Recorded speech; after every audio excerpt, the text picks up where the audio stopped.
I think, therefore I am. These are arguably the most famous words in philosophy. But do you know why Descartes said them? They weren't intended to sound profound at a dinner party. They were a desperate attempt to overcome doubt, to preserve one certain piece of knowledge when everything else might be false. From Plato to Kant to the modern era of digital media, philosophers have wrestled with the question, how do we know what we know? In a world of misinformation and blurred reality, revisiting these centuries-old debates is not merely academic, it's crucial to our daily lives. Stay with me, and we'll explore how the pursuit of certainty influences not only philosophy, but also our capacity to trust, to act, and even to rest at the end of the day.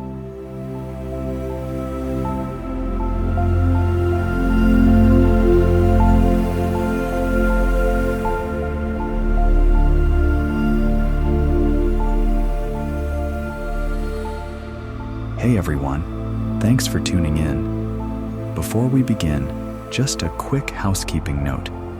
If you enjoy what I'm doing, a like and subscribe would be really helpful. It goes a long way in keeping the channel going. And don't forget to drop a comment. I'd really love to know what you think. The first question we face is simple to state, but hard to answer. What is knowledge? You might think you know without hesitation, but the more you examine it, the less secure it feels. What appears obvious, such as being sure of the color of the sky or that you are listening right now, quickly becomes uncertain under careful thought. For the earliest philosophers in Greece, this wasn't a curiosity. It was the foundation of their entire enterprise.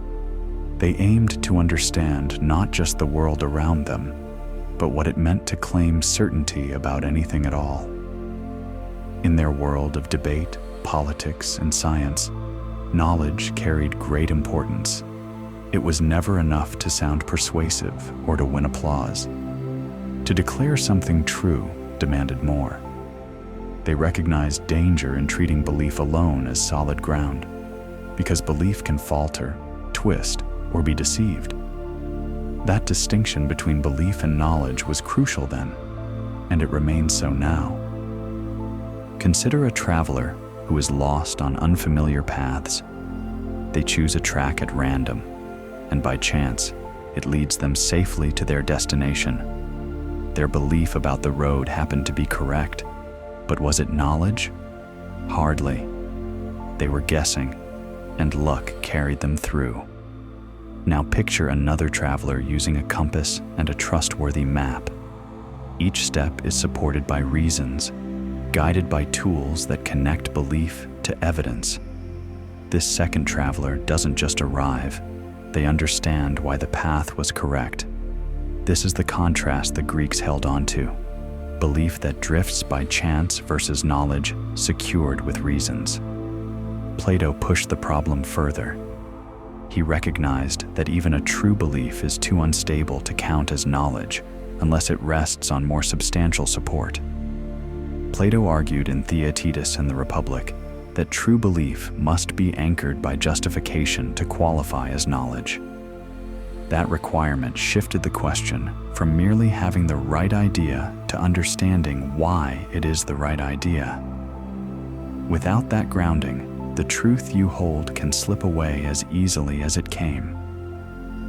For the philosophers of Athens, this was not an ivory tower puzzle. How do you live well, govern fairly, or make lasting discoveries if your foundation is nothing more than shifting opinion? They understood how quickly beliefs could be shaken. Rumors spread, senses misled, appearances deceived. What seemed clear in a moment could collapse under reflection the next day.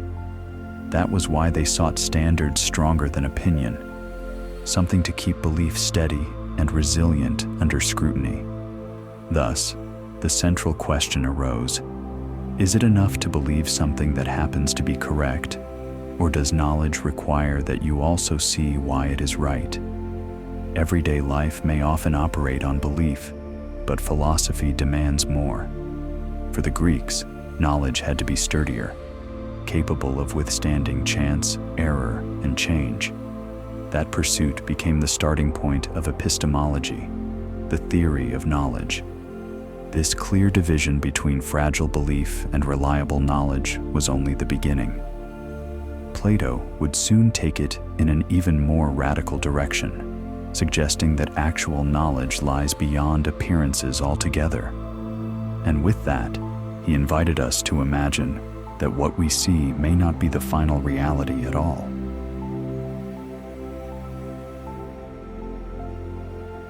Plato's answer to the uncertainty of knowledge was bold. He claimed that beyond the world of changing sights and shifting impressions lies an invisible order he called the forms. These forms, for him, were not fantasies, but the steady realities that our thoughts touch whenever we grasp truths that the senses cannot provide. Think of the simple case of a circle. Every circle you draw on paper will have flaws. The line wavers, the surface resists, the shape is never exact. Yet you still carry in your mind the sense of a perfect circle, one too precise to ever appear on a page or carved into stone. That ideal circle, untouched by error, is a small window into what Plato thought knowledge truly concerned. Not the flawed version seen in the world, but the unchanging form itself. Plato used mathematical examples, perfect triangles and ideal geometrical forms, to demonstrate that truths cannot be derived solely from the senses. Why not trust the senses? To Plato, they were unreliable guides. A straight stick bends when placed in water. Sounds seem sharp to one ear, but soft to another. Colors change in shifting light. If you build knowledge purely on what the senses show, you risk chasing illusions. Reason, not sight or sound, was what Plato thought could point you to things which do not alter, things that remain constant no matter how circumstances shift. To make this claim vivid, he painted a picture that has lasted for centuries, the allegory of the cave. Imagine people chained so they can only face a wall, where shadows flicker from a fire behind them. For them, the shadows are reality itself. Now imagine one of them steps outside. Emerging into daylight, he sees not shadows, but real trees, animals, and at last the sun, which lights everything else. The point, Plato said, is that we often mistake fleeting appearances for truth, when genuine knowledge requires turning away from shadows towards stable realities illuminated by reason. For him, the physical world was like the shadow play on the cave wall, ever-changing, inconsistent, and uncertain. The forms, by contrast, were the standards against which those appearances could be measured. Instead of claiming they were more real than the world around you, Plato treated forms as the stable patterns our changing world points toward, but never fully captures. A hand-drawn triangle fades or warps, yet the idea of triangle itself does not alter. It remains a fixed reference, giving meaning to all imperfect versions. This was not a theory, meant only for geometry. Plato believed the same logic applied to everything from beauty to justice. You can see different cultures pursue fairness in very different ways, through honor, equality, or obedience to authority. Yet Plato argued these variations must all reach toward the same higher pattern, the form of justice. Without that unchanging standard, the idea of justice would drift aimlessly. The disagreements we see would then be nothing more than clashing shadows, not reflections of a more profound truth. The daring aspect of this view was not just that Plato criticized the senses, but that he believed true knowledge required leaving them behind. Every day, life is constantly changing. New seasons, new rules, and shifting appearances. But he argued. If you want stable knowledge, you must direct your mind toward things that change as little as numbers and logical truths do. For Plato, daily actions, building houses, writing laws, sculpting statues, were merely imitations of higher forms, the form of shelter, the form of justice, the form of beauty. They were attempts to embody ideals that could never themselves fade. It is essential to note the radical nature of this view in comparison to the shared beliefs of the time. Farmers, traders, and artisans relied on the senses as their guides to weather, trade, and craft. Plato reclassified those experiences as doxa, mere opinion. True knowledge, or episteme, requires freeing oneself from sensory impressions and following reason towards what endures. It was the reason, he believed, that transformed belief into something stable and trustworthy. Not everyone concurred.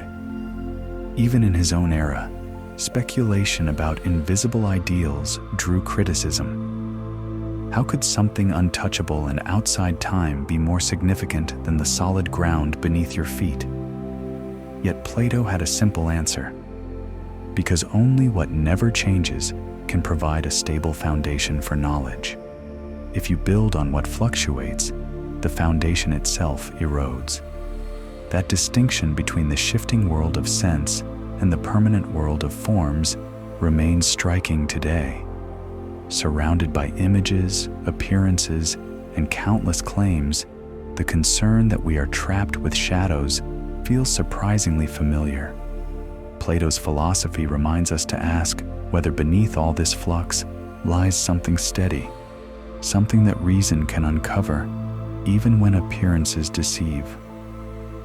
In the end, Plato's invitation was not to abandon the world of experience, but to see it as pointing beyond itself.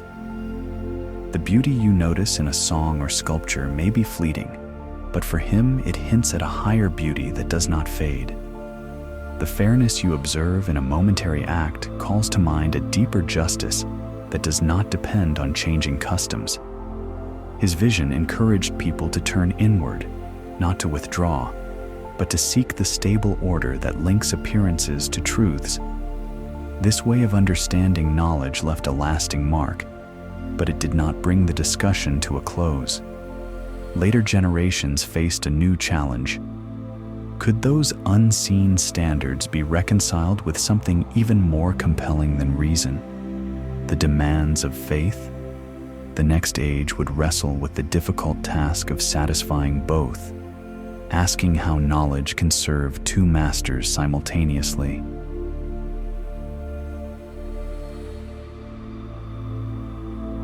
In the Middle Ages, questions of knowledge developed in a landscape where theology and philosophy were closely connected. To think seriously about truth meant considering both human reasoning and divine revelation, not one without the other. The two were expected to work together, even if that balance was often delicate. Today, faith and reason might seem like separate areas, science on one side, religion on the other. However, medieval thinkers did not see such a division. God was not regarded as just one object of study, but as the foundation of everything. To ask what it means to know was, by necessity, to ask what it means to know God. Any explanation of truth had to include both revelation and logic equally. This formed the distinctive shape of medieval philosophy. This intellectual climate had been established long before. Augustine, one of the most influential early Christian thinkers, set a precedent by rejecting the idea that faith was opposed to reason. He suggested that belief could guide seekers toward more profound understanding. Skeptical questions about the reliability of knowledge were answered by appealing to God as the ultimate source of certainty. Later philosophers followed his example, exploring how trust in God's word and human intellect might work together. Anselm of Canterbury summed up this spirit with his phrase, "Faith seeking reason." For him, faith was the starting point, but reason played a crucial role in explaining and defending that faith. He believed that because God was immaterial, he could not be perceived by the senses. Instead, believers had to approach knowledge of God through concepts shaped by, yet extending beyond, sensory experience. From this idea arose one of the boldest claims in philosophy, the ontological argument. The argument begins with a definition. God is the being than which nothing greater can be conceived. Anselm reasoned that if you can conceive of the greatest possible being, then existence must belong to it, because existence makes a being greater. On this basis, he concluded that such a being must exist. The remarkable aspect of this argument is that it does not appeal to physical evidence, but relies solely on reasoning. Anselm aimed to show that once the concept was accepted, the conclusion followed necessarily. For many, this reasoning sounded almost shocking. Proving God's reality through logical definition seemed to stretch reason to its limit. Yet, this effort reflected the intellectual environment of the time. Philosophy was not seen as a rival to faith. It was a tool for defending it. Knowledge was imagined as a single structure, where revelation and rational inquiry both played vital roles in maintaining truth. However, this structure was always under tension. Overemphasize reason, and accusations of heresy could follow. Push reason too far, and you risk undermining the authority of Scripture. Conversely, relying solely on revelation without logical coherence can result in confusion or fragmentation. Medieval thinkers navigated a narrow path, treating knowledge as a fragile bridge stretched between theology and philosophy, each side pulling, but never entirely breaking the connection. A new approach emerged in the work of Thomas Aquinas. He drew inspiration from Aristotle's philosophy and aimed to integrate it with Christian theology. While Anselm approached from a definitional perspective, Aquinas looked outward, starting with the observable world. He argued that knowledge begins with the senses, but is ultimately achieved through abstraction from sense impressions and is refined by reason. For him, observation and rational inquiry were not enemies of faith, but vital components of it. Aquinas described knowledge as a process connecting the external world to the mind. The senses offer images of objects, which the mind then abstracts into universal concepts. He explained that what enters your mind is not the physical object itself, but what he called its species, a representation that makes understanding possible. In this way, he sought to reconcile how ordinary sense experience could serve as a pathway to higher truths, including knowledge of God. This synthesis was vital because it assured that the natural world and human intellect could be trusted, even while affirming that ultimate knowledge of God surpassed human understanding. Not everyone agreed with Aquinas. Later thinkers challenged the boundaries of his framework. Duns Scotus introduced a distinction between intuitive and abstract cognition, immediate awareness of something's existence versus knowledge of its concept without regard to its actual existence. William of Ockham went even further, questioning whether certainty could ever be derived from the senses, since deception and error were always possible. This skeptical turn brought philosophy closer to a new climate of doubt that would become prominent in later centuries. Throughout the Middle Ages, the stakes remained high. These debates were not mere abstract exercises, but issues that struck at the core of authority and belief. If reason was dismissed, faith risked losing its ability to defend itself publicly. If reason was pushed too far, faith itself appeared in danger of dissolution. Striking a balance was an ongoing effort, never entirely settled, but vital to maintaining an intellectual worldview in which truth was believed to reflect both heaven and earth. This period depicts knowledge as a fragile entity. Neither blind faith nor outright skepticism was acceptable. Instead, truth had to be carried across a narrow bridge, supported on one side by revelation and on the other by reason. The bridge was never static, and every step had the risk of imbalance, but for medieval thinkers, it was the only way forward. Yet this very fragility laid the groundwork for a shift. Later, philosophers would no longer treat faith and reason as equal partners. Instead, some would question whether certainty could ever be attained if all assumptions were subject to scrutiny. This skeptical and radical line of thought would soon reshape the purpose of philosophy itself.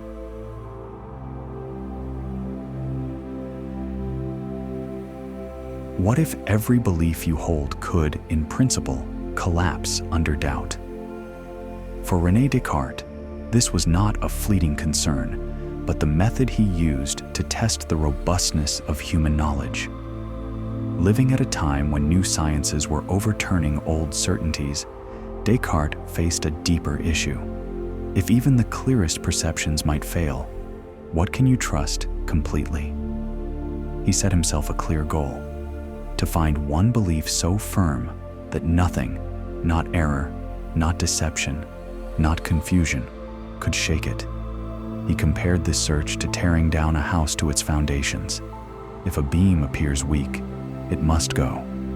If a block shifts under pressure, discard it. Only what withstands every attack of doubt could remain. With that, he hoped to rebuild knowledge from the ground up on a single unbreakable stone. The senses were his first target. To you, they seem like natural guides.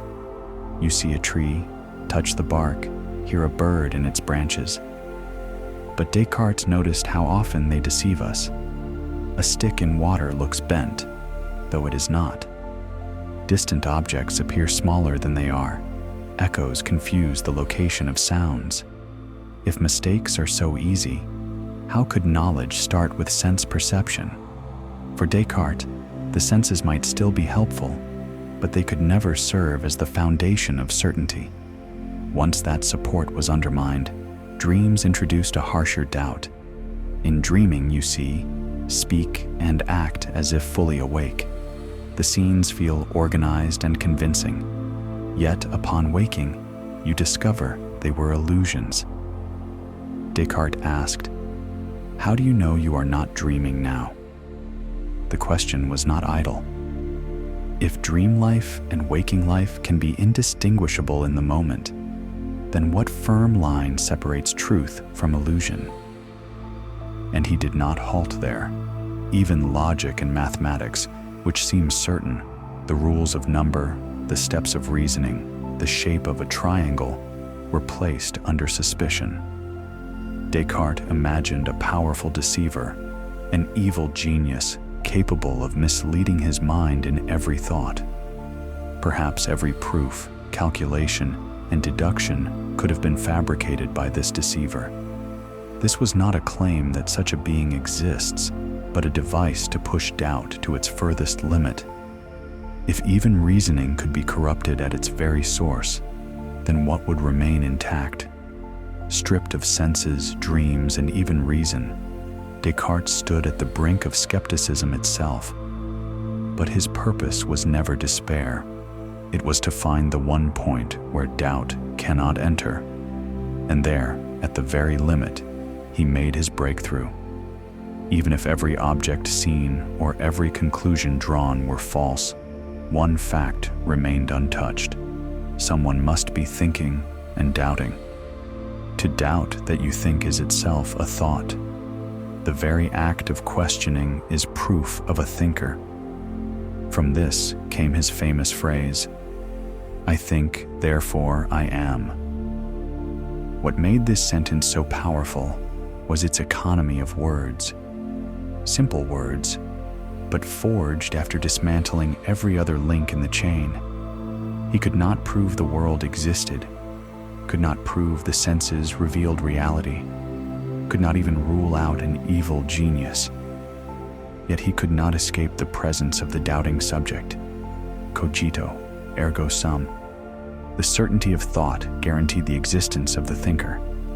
That, at last, was the stone that did not move under any force. This did not feel like the end to Descartes, but a beginning. At that single point, he found a foundation strong enough to rebuild the structure of knowledge.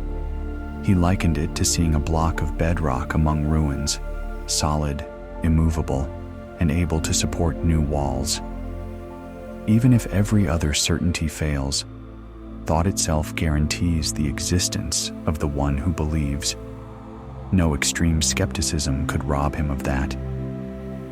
Descartes also made a necessary clarification about how we grasp truths.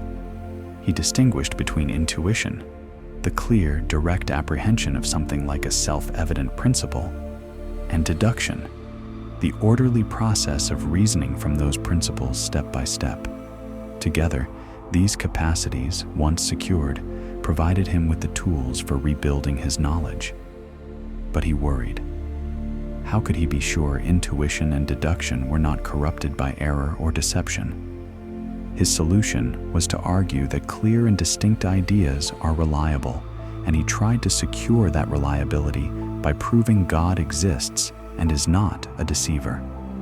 It was an ambitious step, but not without controversy. Later critics observed that Descartes' reliance on God to guarantee clarity might itself perpetuate the very certainty it was meant to secure, an objection often referred to as the Cartesian circle. Still, even with its difficulties, this move shows how determined he was to stabilize knowledge beyond the cogito. He did not want only a single truth about the self. He wanted a method for re-entering the broader world of science and ordinary life. What relief it must have been for him to find that point of doubt's boundary. Imagine being surrounded by shifting sands and then discovering a single rock that remains steadfast. For Descartes, the cogito was that unshakable rock. It demonstrated that extreme skepticism had a limit.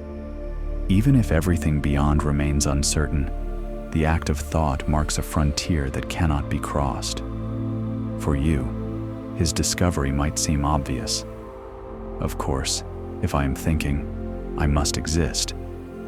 But the significance lies not just in the phrase, but in the process that led to it. By proving that thought persists through every possible doubt, he provided philosophy with a starting point that skepticism could not extinguish. From there, he invited reason to expand outward again, cautiously and step by step. Yet his solution raised new questions. If knowledge begins with the certainty of the self, how does it extend beyond the individual? How do you transition from the fact of thinking to truths about the external world? What constitutes sufficient support for a belief? Intuition, evidence, or reliability? These were the following challenges philosophy would face. From Descartes' radical doubt, a new dialogue emerged. He had broken through the ice of skepticism and found one spot that remained firm. But building outward required asking a different question. What form must knowledge take to be secure? And in response, later thinkers accepted and refined a formula they hoped would capture it in just 3 words.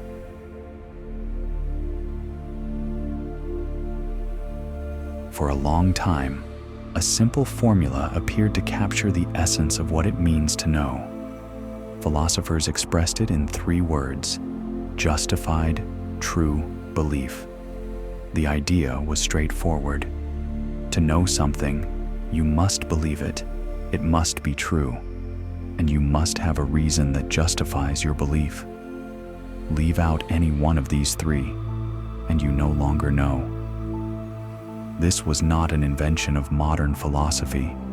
It reaches back to Plato, who argued that true belief by itself was too unstable. It needed justification to count as knowledge. From that point onward, belief, truth, and justification became the classic trio. The framework was elegant, easy to remember, and for many centuries it shaped how scholars, scientists, and ordinary people alike thought about knowledge. At first glance, its appeal is obvious. Belief alone is insufficient, because people often hold false beliefs. Truth alone does not work either, since someone might guess correctly without any understanding of why it is true. And justification alone still falls short, because you could argue convincingly from evidence that later proves misleading. Combine the three, belief, truth, and justification, and the picture looks complete. A familiar illustration makes the point clearer. Think of two travelers. One picks a path at random and by luck arrives at their destination. The other consults a compass and a reliable map.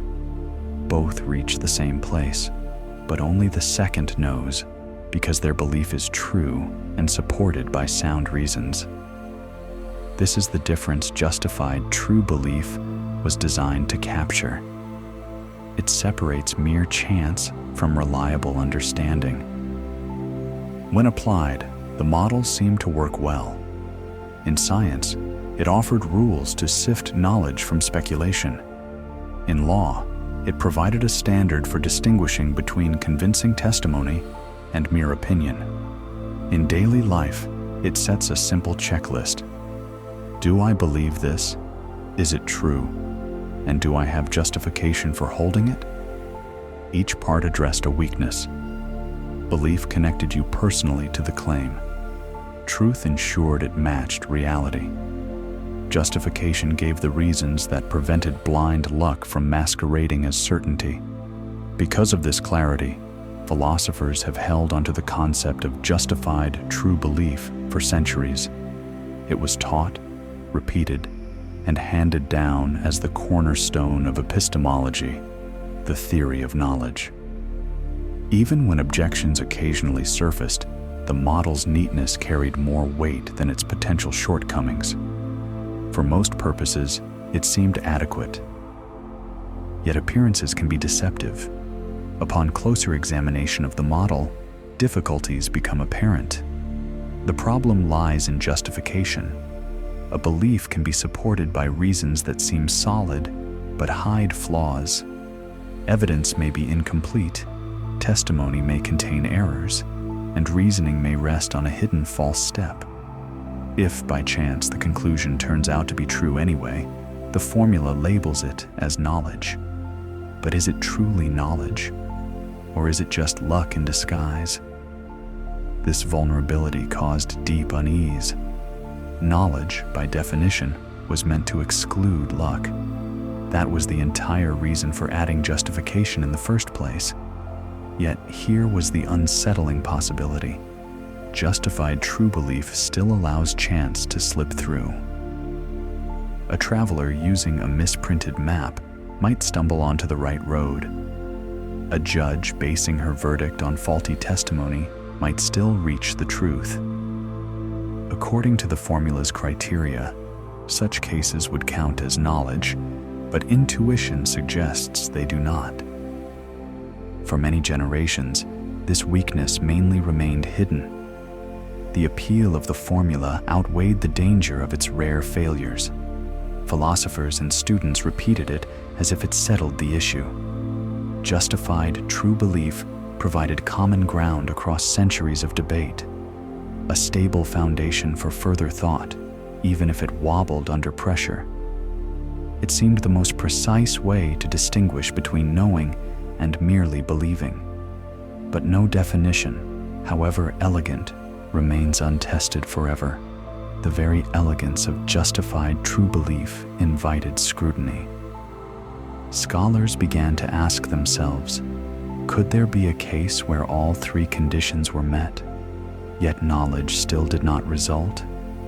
If such a case could be found, the seemingly solid formula would start to crack. That possibility marked a turning point in philosophy. The challenge came not with sweeping arguments, but with short thought experiments. They demonstrated how someone could hold a belief that was both true and justified, yet the truth depended on chance rather than a firm connection to reality. These examples demonstrated that justification, as traditionally defined, was insufficient to bear the weight that knowledge demands.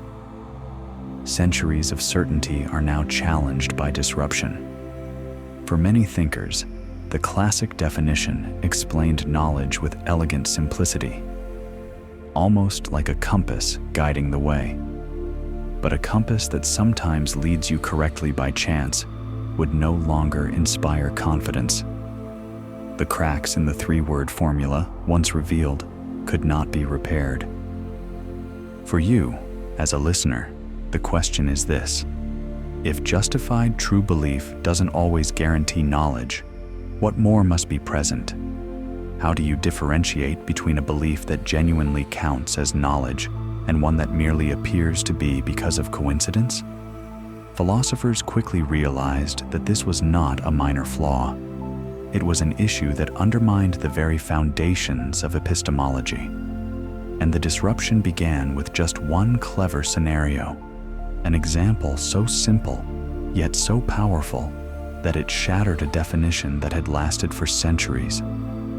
For centuries, philosophers accepted this trio, until a brief counterexample demonstrated how it could fail.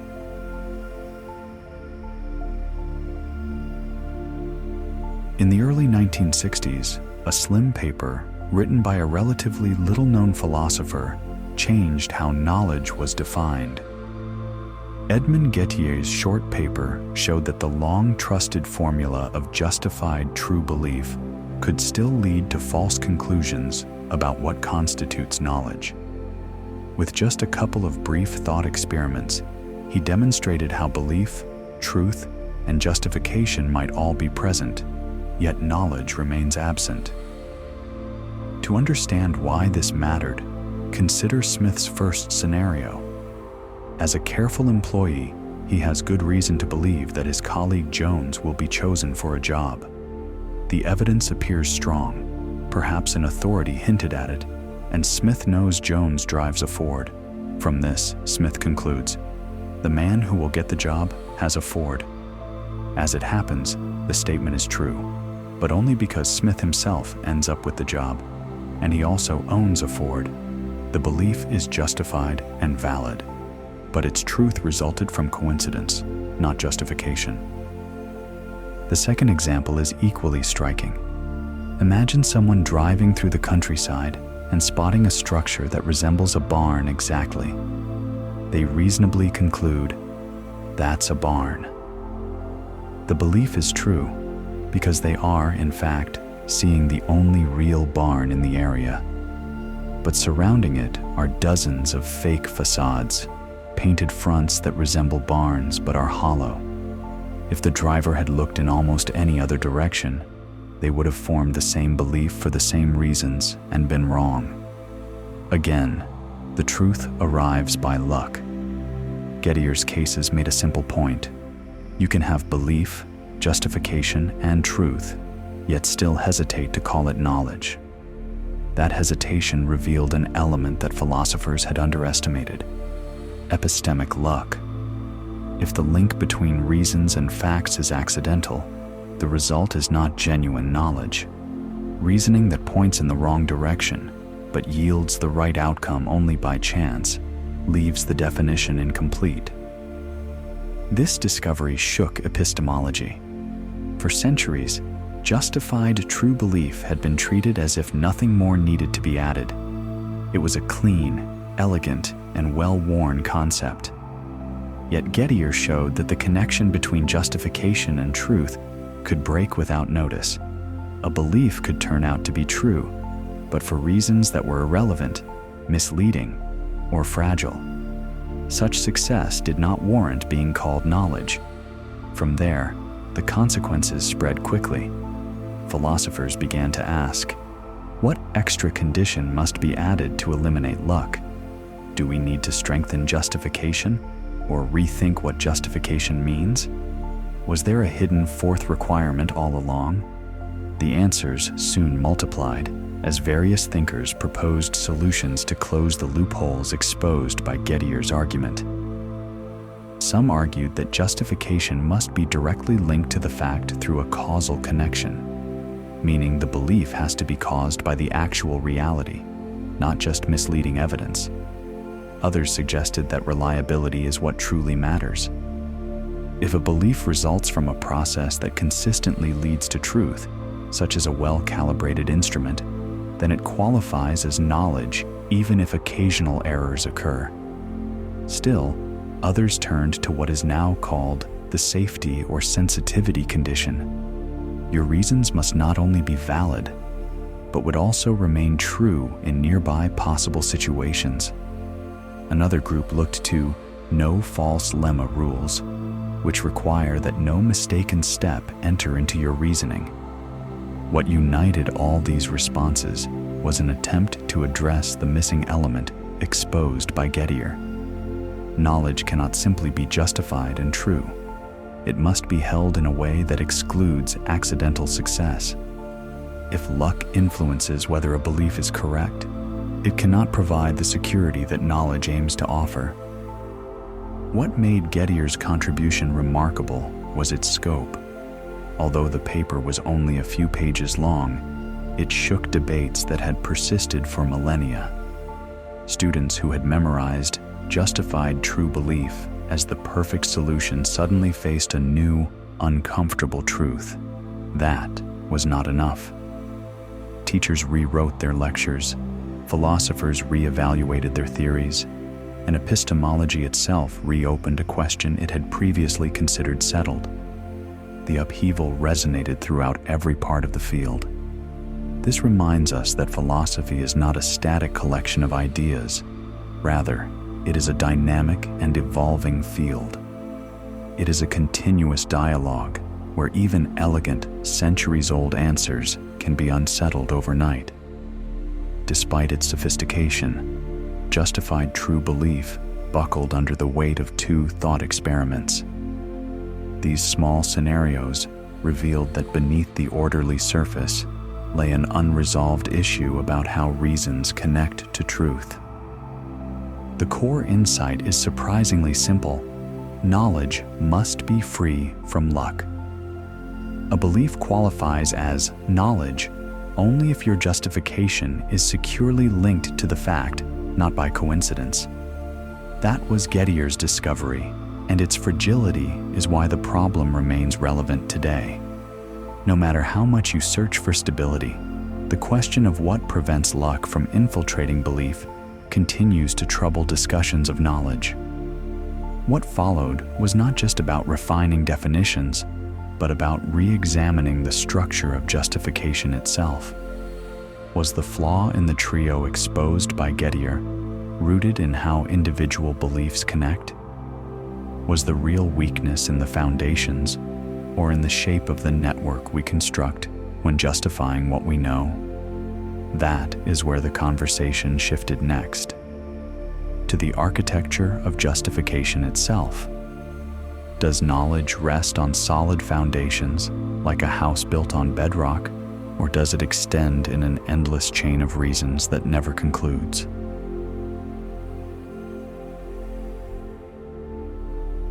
When philosophers discuss how justification functions, they are essentially exploring what gives your belief structure and support. This dilemma is known as the structure of justification, and three main models have attempted to explain it: foundationalism, coherentism, and infinitism. Each employs a simple image to illustrate how beliefs are interconnected, and each presents a distinct challenge. Foundationalism is the most familiar approach. You can imagine it like a building. Daily beliefs, such as the train will arrive on time, sit on higher levels, but those upper stories require a foundation beneath them. Foundationalists argue that certain fundamental beliefs exist at the base, directly justified without depending on others. A classic example would be a straightforward perceptual impression. It looks to me that this hat is blue. that fundamental belief can then support more complex ones, like the hat is blue, which further justify additional claims above. The appeal of foundationalism is linked to what philosophers refer to as the regress problem. Any justification appears to require another justification, and so forth. If the chain does not have a stopping point, it either loops back on itself or continues infinitely. Foundationalism halts this regress by asserting that some beliefs are directly grounded in experience or introspection and do not require further validation. These form the bedrock that stabilizes the entire structure, providing a reliable starting point for knowledge. However, the concern is that this stability might seem arbitrary. If we declare that certain impressions are simply self-justified, what prevents us from applying the same reasoning to unreliable perceptions or mistaken intuitions? Foundationalists respond that immediate experience holds a special authority, but doubts persist. Are experiences always trustworthy enough to serve as the ultimate foundation of the structure? Coherentism rejects any notion of a privileged foundation. Instead, it employs the image of a web. In this model, no belief stands alone. Instead, they are interconnected. Each strand gains support from its connections with many others. A belief about the Earth's shape, your memory of past journeys, and scientific reports all interlink, and the stronger the pattern of interconnections, the more justified the system becomes. Its strength is holistic. You evaluate a belief in the context of the entire network, not in isolation. The critique is straightforward. A web can be impressively consistent, yet still hang in space. A well-constructed conspiracy theory may link all its parts without touching upon reality. So, while coherence produces a tidy, interdependent system, it risks becoming an organized illusion. Picture a taut web of threads, shining and symmetrical, but spun between nothing but air. Its beauty does not ensure a connection with the external world. Infinitism takes the most daring route. Imagine an endless ladder of reasons, where each rung is supported by the one below, and each step leads to another without end. For an infinitist, justification never reaches a bottom and never circles back. Instead, it extends infinitely forward, always suggesting another step, even if one cannot climb all of them. Many see this view as impractical. No person can trace or articulate an infinite sequence of justifications, and without a definitive endpoint, the structure seems unusable. Infinitists respond that you don't need to retrace the entire ladder, only to know that more rungs continue beyond where you stand. According to them, justification remains open, never fully complete, but also never collapsing. Yet, the concern persists. Can endless reasoning offer security if it cannot be gathered into something within your reach? When comparing the three models, they reveal distinct strengths and weaknesses. Foundationalism provides stability, but risks arbitrariness. Coherentism demonstrates elegant interconnection, but might detach from reality. Infinitism embodies openness, but could demand more than finite minds are capable of. Each image, the building, the web, the ladder, illustrates a different way of understanding how beliefs justify one another, and all face challenges. Viewed this way, the structure of justification isn't a fixed plan, but a collection of competing blueprints. Each theory shows a different perspective on thought itself. Is the mind rooted in direct experiences like solid foundations? Is it an interconnected whole whose strength depends on balance? Or is it an endless sequence of reasons that continually unfolds? Behind these models lies a further question. What makes justification meaningful? Is it enough to look inward and find reasons supporting a belief? Or must those reasons link outward to reliable processes in the wider world, whether or not you are aware of them? This tension drives the debate forward into a new discussion about where genuine knowledge derives its authority.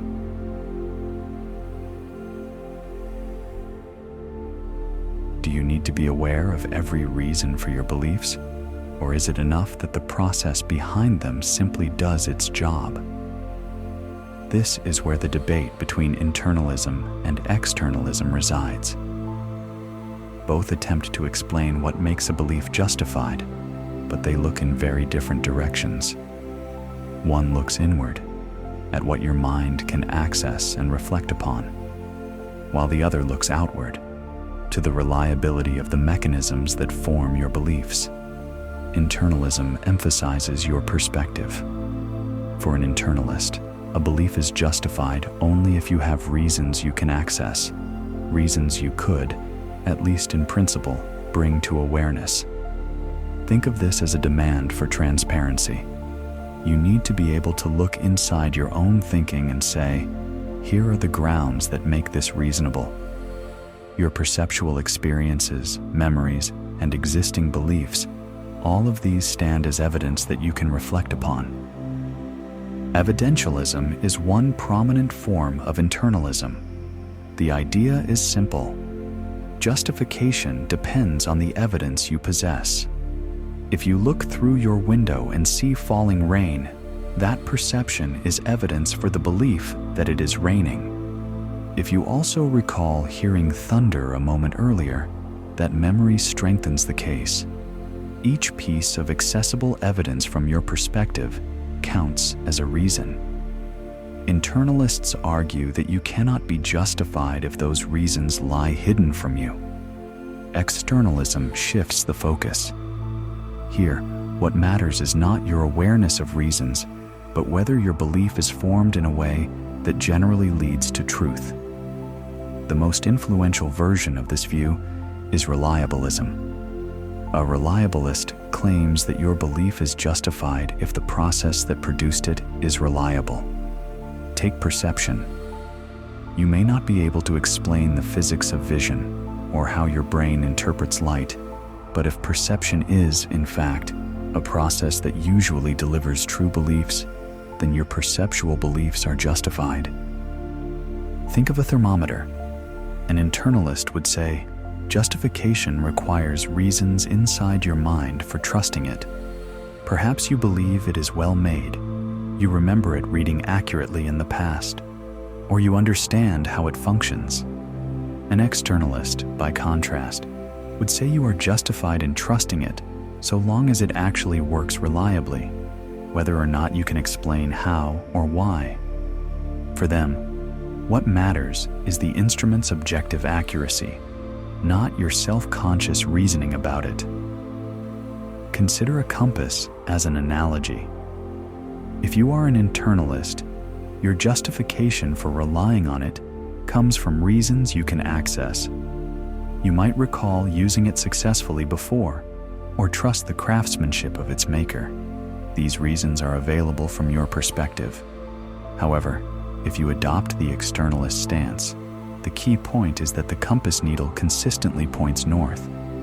Even if you know nothing about magnetism, your belief about direction is justified because the device functions correctly. This divide creates a natural tension. Internalism aligns with how you often defend your beliefs daily. People frequently ask, "Why do you believe that?" An internalist view allows you to provide evidence visible from your own perspective, making justification something you can produce and defend. The flaw is that many trusted processes operate without your awareness. You cannot always explain why memory recalls a particular fact, or why you suddenly feel confident that a face is familiar. If justification requires always having accessible reasons, then internalism risks dismissing many ordinary beliefs we typically regard as justified.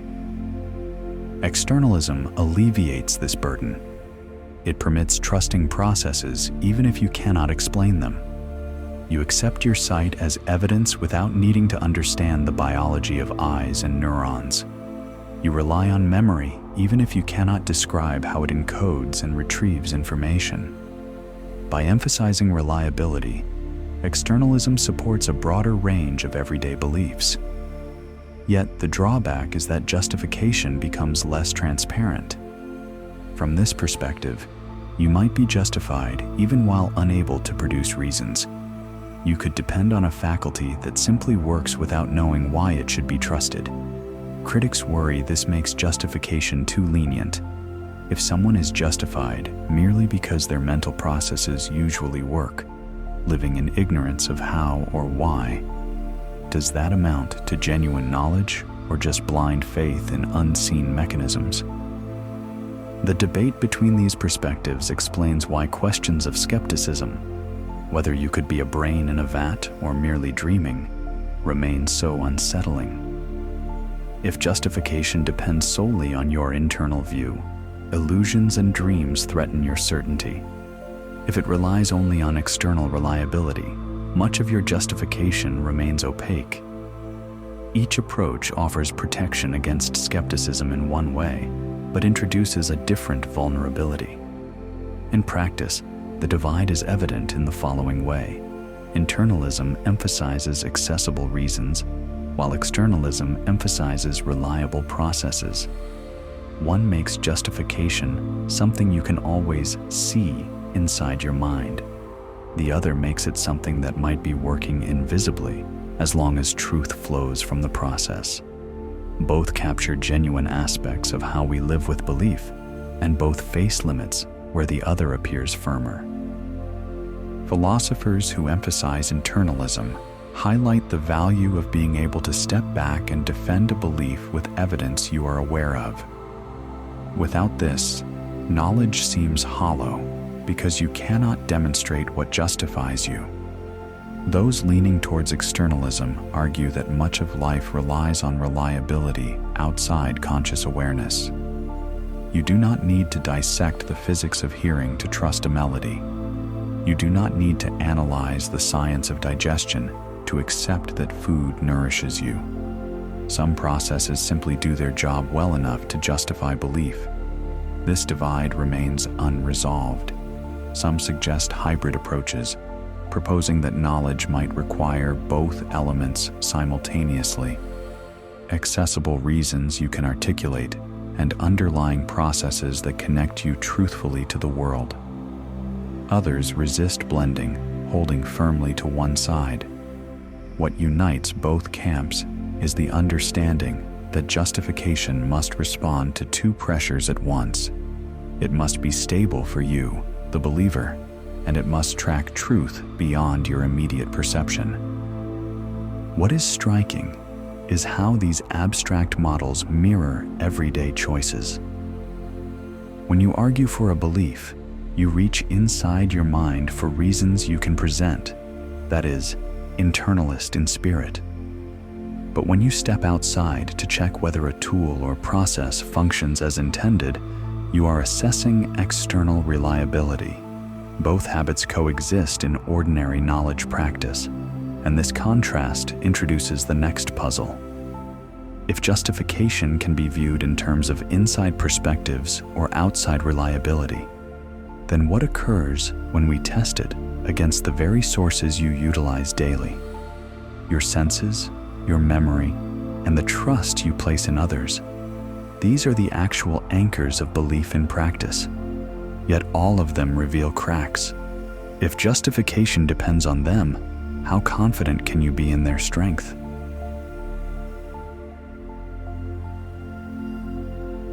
Everyday knowledge relies on three well-known sources: your senses, your memory, and the testimony of others. These are the channels through which nearly everything you believe has passed, and they feel reliable because you use them constantly. However, philosophers remind us that these sources are far from perfect. Each can mislead you and generate errors without you noticing. Start with perception. The senses seem like direct windows to reality. Seeing an object, hearing a sound, touching a surface. But perception is not a simple recording of the world. It is an act of interpreting signals. This makes it susceptible to mistakes. A straight stick dipped into water appears bent. Parallel train tracks seem to converge as they stretch to the horizon. A sound may seem louder or softer depending on your position. These illusions reveal perception's reconstructed nature. You receive impressions, not absolute certainty. This is why the problem of the external world has endured. If you only ever encounter the world through perception, and perception can sometimes deceive, how can you be sure you are seeing things as they truly are? Some argue for direct realism, the idea that you do meet reality exactly as it presents itself to you. Others support indirect realism, the notion that perception only provides inner representations shaped by your senses and mind. Either way, you cannot step outside perception to verify it against unfiltered reality. You are influenced and occasionally misled by its limitations. Alongside perception, memory plays a crucial role. While perception guides you through the present moment, memory connects one moment to the next. It links your past with your present, providing a sense of personal continuity. However, memory does not function like a film archive replaying events. Research indicates that memory is reconstructive, not a perfect record, so errors can occur each time you recall. The act of remembering is essentially a process of rebuilding. This explains why false memories can happen. A person might vividly remember an event that never occurred, or confidently hold details that are later proven to be incorrect. Suggestion, repetition, or emotional influence can change what memory presents. The distinction made by philosophers is between remembering that something happened and seeming to remember. The first suggests accuracy, but the second demonstrates how fragile the act can be. From within, however, they feel identical. You cannot always discern whether you are genuinely remembering or merely seeming to. This subtle difference raises profound questions about the reliability of your knowledge of the past. If the past reaches you through memory, much of the wider world comes to you through testimony. What you know about distant places, history, and science, all of it, in practice, arrives because someone has told you. Testimony supplies much of our knowledge about the world. Philosophers and communication scholars refer to it as a primary source of knowledge. Without it, your understanding of the world would be limited to a narrow sphere of personal experience. But testimony requires trust. To learn from someone else's words, you must accept their authority as a source. However, trust can be misplaced. Rumors disguise themselves as facts. Authority figures can mislead either out of ignorance or intent. In our digital media age, repetition and speed enable false information to spread faster than corrections. Testimony can broaden horizons, but it also makes you vulnerable. The puzzle is not solved by rejecting testimony altogether. Without it, cooperative living and learning would collapse. But trusting without questioning invites distortion. That is why philosophers ask when it becomes rational to trust a speaker and how to assess credibility. Testimony is an inevitable source, yet fragile. It reminds us that knowledge involves not only your individual mind, but also the bonds of communication and authority within a community. Finally, consider introspection. Compared with testimony and memory, it seems the safest guide because it pertains to your own states. If you feel pain, it seems obvious that you know it. If you think, "I am tired," it appears clear that you know that too. However, even this inner access can be misleading. People sometimes become aware of moods only after others point them out. motivations and feelings can remain hidden until they are uncovered through reflection or therapy. While introspection may feel authoritative, it is not infallible. It reveals much, but not everything. Together, perception, memory, testimony, and introspection form the everyday foundation of knowledge. You could hardly take a step without relying on them. Science depends on perception and shared testimony. History hinges on memory, whether individual or collective. Every day, self-understanding relies on introspection. Each source is essential, yet each is fallible. Imagine them as pillars supporting a structure. Each pillar is strong enough to bear weight, but has visible cracks. You cannot discard them, for without them, the structure collapses. Instead, you must accept their weaknesses, work with them, and reinforce them where possible. That is why philosophers remain fascinated by these sources, not because they are optional, but because they are both unavoidable and imperfect. To know, therefore, is not just to hold justified beliefs, but to navigate fragile channels. Seeing, remembering, listening, and reflecting are among the simplest acts of life. Yet, because all are fallible, they contain the seeds of doubt and skepticism. What you most take for granted is what most deserves examination. This also explains why modern questions of knowledge can feel sharper. The weaknesses in perception now interact with screens and images. The fallibility of memory is inherent in digital storage, which is never neutral. The fragility of testimony is evident in a world where anyone can speak, repeat, and amplify their message at scale. These new environments do not erase the old sources, they reshape them. And so the journey of epistemology widens. The classic concerns about senses, memory, and trust do not vanish, but they now take new forms, altered by the technologies and systems that carry knowledge from person to person. Where these changes will lead, and how they alter the very flow of knowledge, is the next question that arises.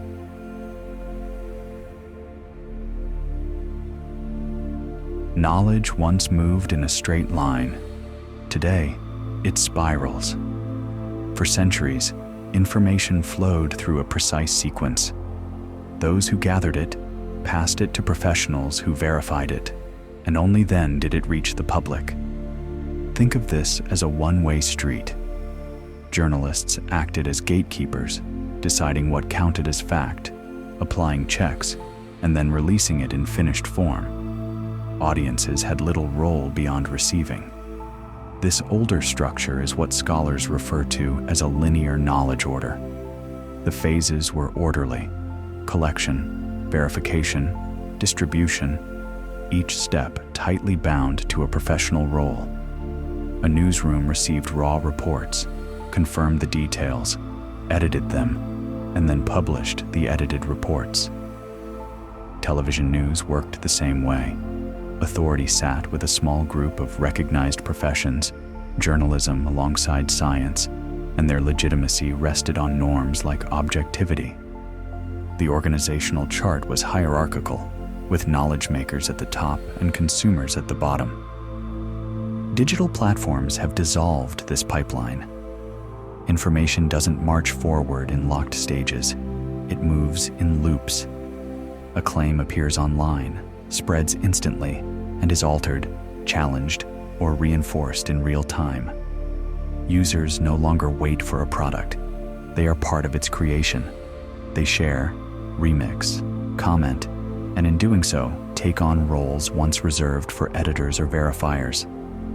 Algorithms amplify based on engagement, not checks, cycling the material faster with every click or reaction.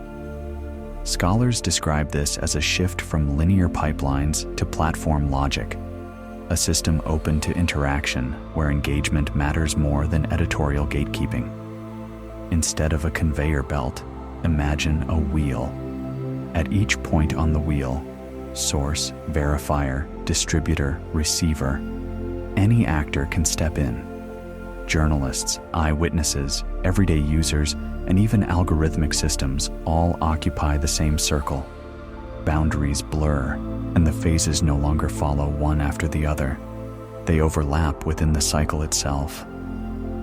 The consequence of this shift can be summed up in one aspect. Verification often occurs later, after circulation. In the linear model, a rumor about an event would be checked before publication. In the circular model, a similar rumor can appear as a short post and reach thousands before anyone evaluates it. Corrections may follow, but rarely with the same reach as the original claim. The cycle of sharing constantly outpaces scrutiny. On the surface, this openness appears democratic.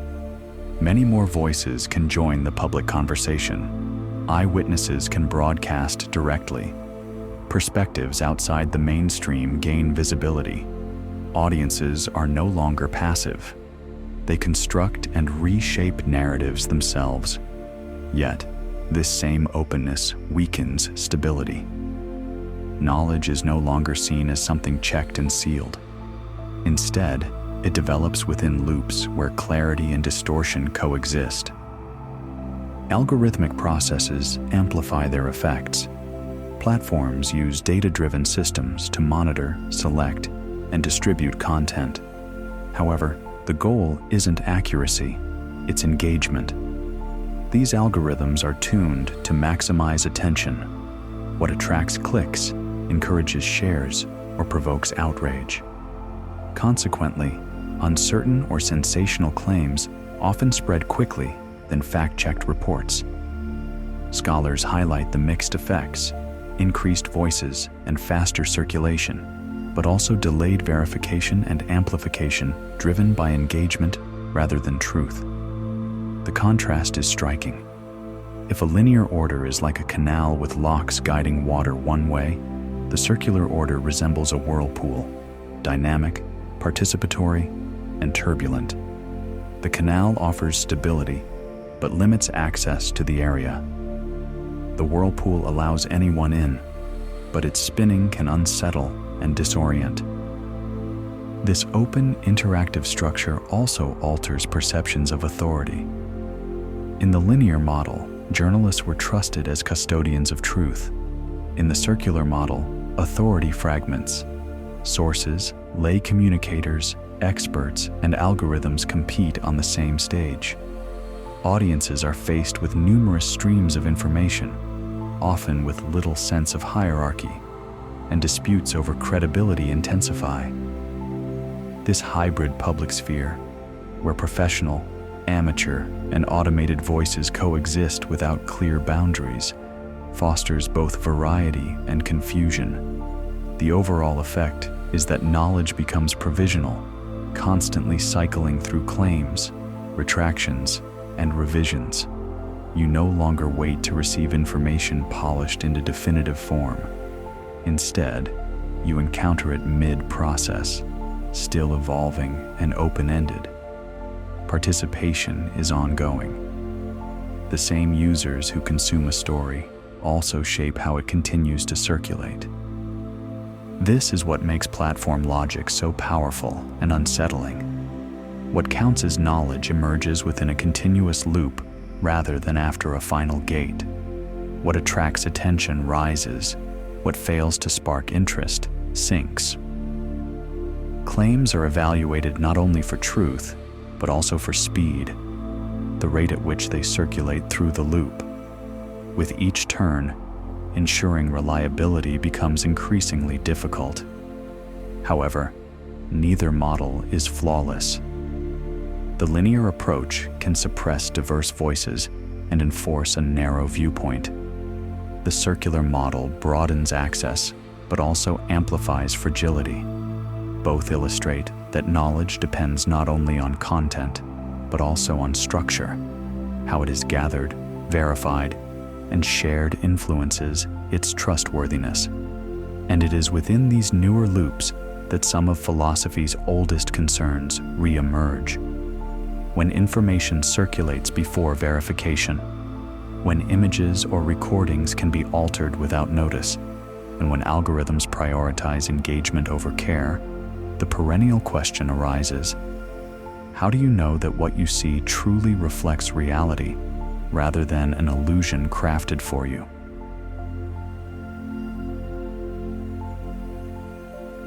A deepfake video might seem like a recent invention, but in fact, it echoes puzzles posed over 2,000 years ago.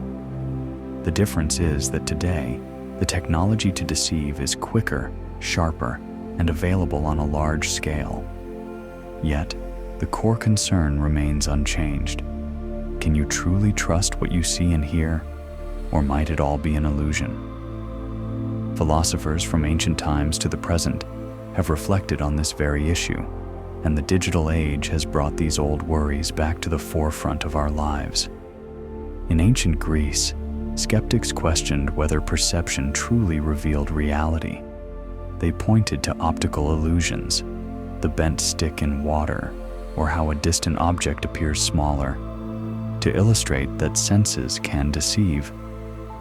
Later, Descartes transformed this concern into a systematic doubt, pondering whether dreams could be distinguished from waking life. If a dream feels so real that it's indistinguishable from reality, how can you be sure you are awake?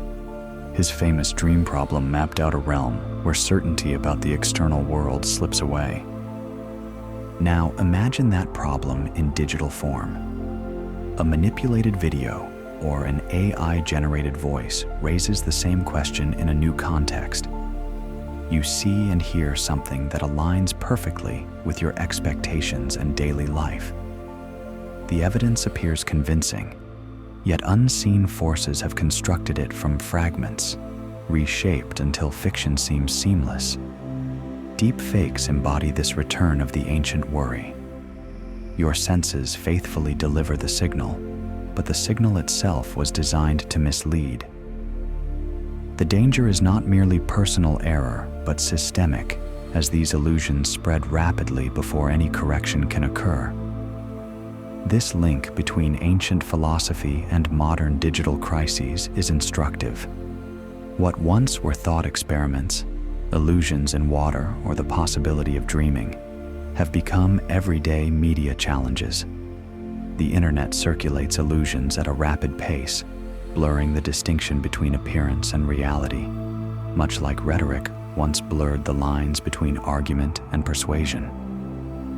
Historically, philosophers worried that speakers might use rhetoric to make weak arguments appear strong. Today, the same risk exists when manipulated media uses visual and emotional appeal to override careful reasoning. The method has changed, but the fundamental nature of the problem remains. Revisit Descartes' method. He doubted his senses, his memories, and even the reasoning faculties that seemed most secure. His scenario of an all-powerful deceiver now finds a clear parallel. You don't need an evil genius in theory. Artificial intelligence systems already serve this role on a smaller scale, producing convincing images, voices, and texts that seem real to the senses but lack any actual referent. The ancient skeptical argument that, if you cannot rule out deception, then you cannot know, now gains renewed urgency as manipulated clips circulate online. The problem goes beyond the media. Sometimes, misinformation campaigns exploit not just the medium, but the very structure of knowledge in the digital sphere. Algorithms prioritize engagement over accuracy. This means that sensational or emotionally charged content tends to reach you first, regardless of its accuracy or truth. Once exposed, your mind often becomes fixated on it, even when corrections arrive later. This echoes the ancient concern about persuasion. Once a speaker's flourish convinces the crowd, logical corrections rarely undo the impression. The same happens when misleading content spreads faster than verification can keep up. There are real-world effects. Media clips taken out of context or slowed footage have influenced public opinion in moments. Private messaging platforms have amplified rumors that have triggered violence. AI-generated voices have been used in attempts to sway political choices. These examples show how ancient questions about illusion and trust resurface with sharper edges. If your faculties can be deceived, and now on a digital scale, what does knowledge even mean in such a context? The distinction between appearance and reality, already questioned in Plato's cave, now twists again in an electronic cave of screens and streams. Another branch of philosophy also reemerges: the problem of underdetermination. If your available evidence can be explained equally well by multiple hypotheses, you lack grounds to choose between them.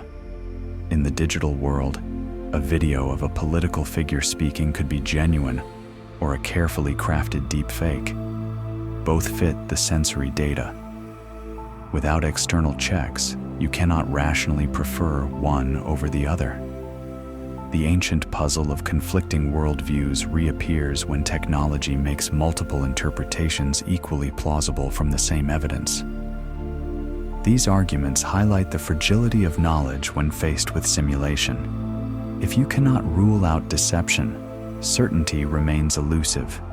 Once, such thought experiments were confined to philosophy texts. Now, they appear in your social feed. The consequence is an epistemic crisis, not merely misinformation, but a growing erosion of trust that undermines shared notions of truth. In antiquity, the question was whether individuals could trust their perceptions. Today, the concern extends to entire populations, destabilizing consensus about what constitutes fact. Scientific integrity also plays a role in this crisis. The proliferation of fraudulent research papers exposes another facet of deception. Systems once deemed secure, the peer review process, academic publishing, now grapple with similar trust issues. If the canon of science can accommodate manipulated content, then even the phrase, "trust the science," loses its meaning. Once again, the ancient concern is echoed. How can we trust authoritative sources when they too can be corrupted?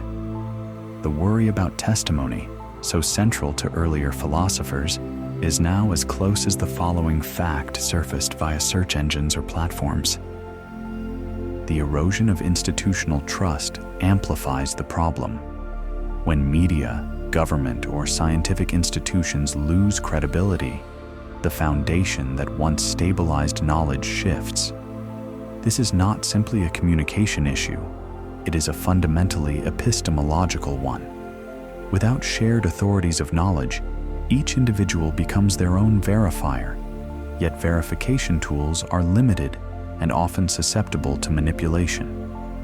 This echoes skeptical traditions that warned how easily opinion can be swayed when institutions fail to anchor truth claims. The lesson is sobering.